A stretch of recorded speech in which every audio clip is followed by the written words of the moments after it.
All right, Nerd Thug Radio, welcome back. That's right, Conroy. You're in the middle of one of the greatest shows in the history of the known universe. I thought it was the greatest. Oh, what did I? Oh, you're right. I'm sorry. So there's no better show. So between last segment and this segment, you've already been knocked down out of one? Yeah, I don't like to give bad news, but something came out in between the two segments that you guys aren't listening to that's better than us. Whoa. Yeah. But anyway, you're stuck with us on 104.5, 106.1. They're the sister stations. IRLoneStar.com, that's where we're streaming live right now over the internet, or on the podcast where you're listening to us days later, but still right now.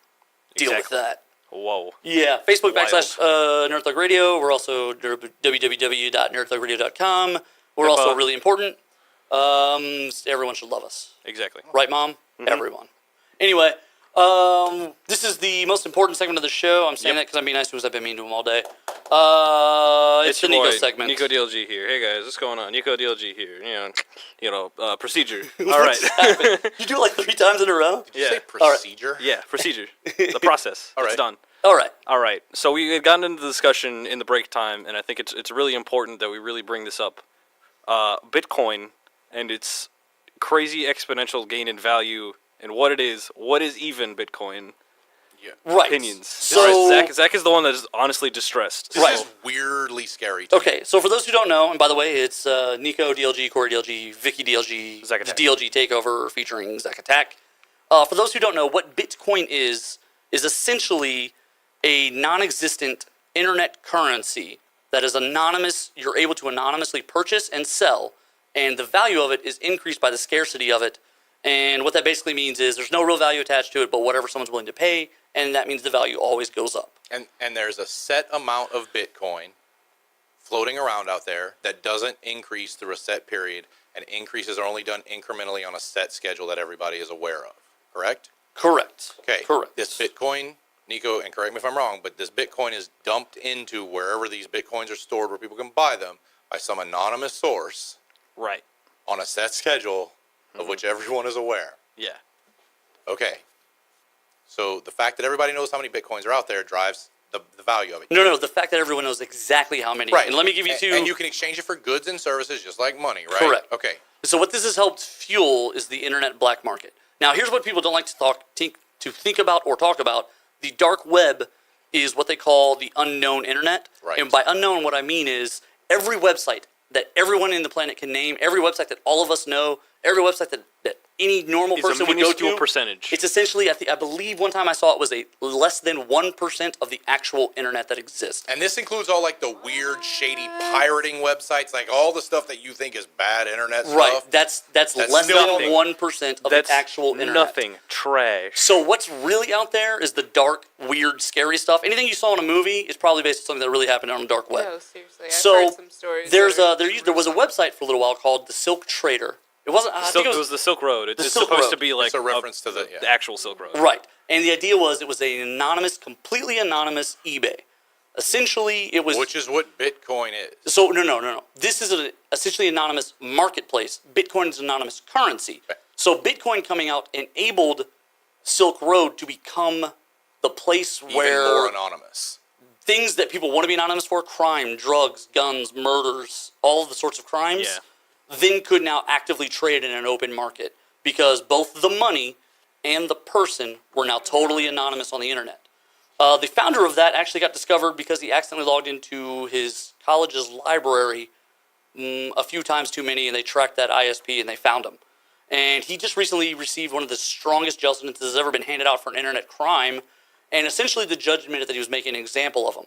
Yeah. The guy gave a statement where he basically said the Silk Road was an attempt at a free market economy where no rules applied, and at the time I believe that was a good thing. In hindsight, it's obvious that some regulations need to exist because bad people do bad things. And essentially, they tied him to all the crimes that occurred because they all occurred on... Because he facilitated them. Right, he kept enabling these things to happen. Right. Drug deals, murders, who knows, fake IDs, passports. There's no telling what evil happened in the world because of the Silk Road. And Bitcoin is the thing that kind of makes all this possible. Okay, so here's what scares me, Nick of Time, about Bitcoin. Dark web aside, because bad people are always going to find a way, whether it's physical or on the internet, to do bad things and pay for it, whether it's in cash or Bitcoin or whatever. That's not what weirds me out about Bitcoin. Here's what weirds me out. Bitcoin's been around for how long? The paper that released it in theory as open source software was 2009. Okay. Written under the pseudonym Satoshi Nakamoto. They now know that's not a real person. Okay, so almost 10 years now. In this 10 years, they've started with an amount of Bitcoin floating around out there. People who are buying Bitcoin and using it to trade for goods and services know when more Bitcoin is going to be released. Buyers circle the drain like sharks, waiting for the next Bitcoin to be released. People are investing and buying and saving all this Bitcoin, spending all this money on it. What is stopping whoever created this, because the source of this Bitcoin is anonymous, from flooding the market immediately because people are so used to having it on a schedule, flooding the market with this Bitcoin and making everybody lose their shirts? Well, because it's an open source software, everyone knows that won't happen. As a matter of fact, how can they know that? Because open source software means everyone can read the code. So everyone knows. As a matter of fact, the valuation is actually listed here on Wikipedia. The way they're released is the most reliable source. Right. It's almost here on. But it's on a very precise schedule. It's 12.5 Bitcoins per block, which means roughly every 10 minutes. That's going to occur Doesn't until open source though mean everybody can also edit the code? Not necessarily. Open source just means they can see it. But somebody can edit it. You can edit the code, but I mean that won't change. But somebody can edit it. Somebody put this open source code out there, right? No. If you were to start just show up. No. Someone did create it and put it out there. Right. Okay. So but you can't now change the website. This website is locked. Open source means you can add to it and create your own, but you couldn't go in and change this. Even if you created it.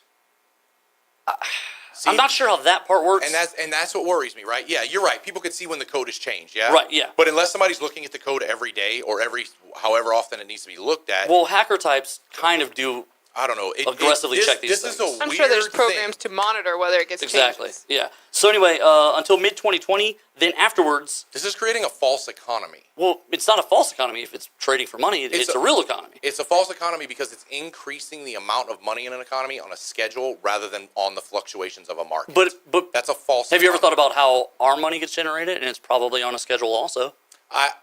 How American currency is printed and distributed. Right, but the schedule of our currency has to do with the wearing out of the currency, not I need to issue more currency because no, that's now not I need true. to. I know in some cases it's not, right? But I think the times when we issue more currency to increase or decrease the value of currency is not on a schedule.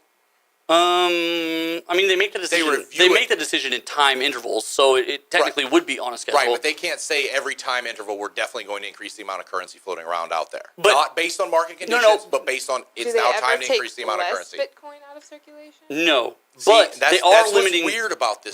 But it does go down though. So 2020. Mid 2020, they stopped doing 12.5, and then afterwards it's 6.25. Like, how does that happen? Who did that? That's how the code is programmed. That's what creates the scarcity of the market, is that over time it's going to decline.